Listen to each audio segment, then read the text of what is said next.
ఈ షార్ట్స్ చూడడం అలవాటు అయిన తర్వాత పీపుల్ కెనాట్ ఫోకస్. దానివల్ల యాంగ్జైటీ అవ్వచ్చు, ఫ్రస్ట్రేషన్ కూడా పెరిగిపోతుంది.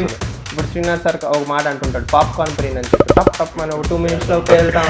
మాకు ఒక మైండ్ సెట్ ఉంటుంది సార్, ఏంటి నైట్ స్టడీ చేయాలని, తర్వాత 1 day బ్యాటింగ్ అని ఇట్లాంటివి ఉంటాయి. అంటే గోల్డ్, సిల్వర్, బ్రాంజ్ అని 3 కేటగిరీల్లో టాపిక్స్ని డివైడ్ చేసుకుంటే లక్ష్మీకాంత్లో బంగారం పార్లమెంట్లో మళ్ళీ బంగారం, వెండి ఇక్కడే ఉంటుంది. మీరు ఇలా బైఫర్కెట్ చేసుకొని ఇప్పుడు నేను ఓన్లీ యూపీఎస్సీ మీద కూర్చుంటాను 4 ఏళ్ళు అన్నారనుకోండి, అంత ఈజీ కాదు. ఇప్పుడు మన రాము ఉన్నారు, రాము ఎన్ని కష్టాలు పడ్డాడో రాము తెలుసు. నార్మల్ పీపుల్కి యూపీఎస్సీ ప్రిపేర్ అయిన వాళ్ళకి చాలా తేడా ఉంటుంది సార్ ఆ ప్రిపరేషన్లో. కానీ నిజంగా స్ట్రాంగ్గా యూపీఎస్సీ ప్రిపేర్ అయిన వాళ్ళు మెంటల్గా కూడా స్ట్రాంగ్ అవుతారు. They can do anything in life. Just addiction in UPSC is writing main.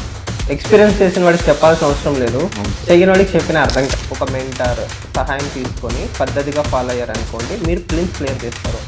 ఆ రోజు రాత్రి ఇంటికి వచ్చి కీల్ చెక్ చేసుకొని నాది ప్లిమ్స్ అయిపోతుంది, ఆ రోజు నుంచి will be like a rocket on fire. తప్పన ఎవరికైతే తప్పిస్తారో వాళ్ళకి యూపీఎస్సీ వస్తుంది.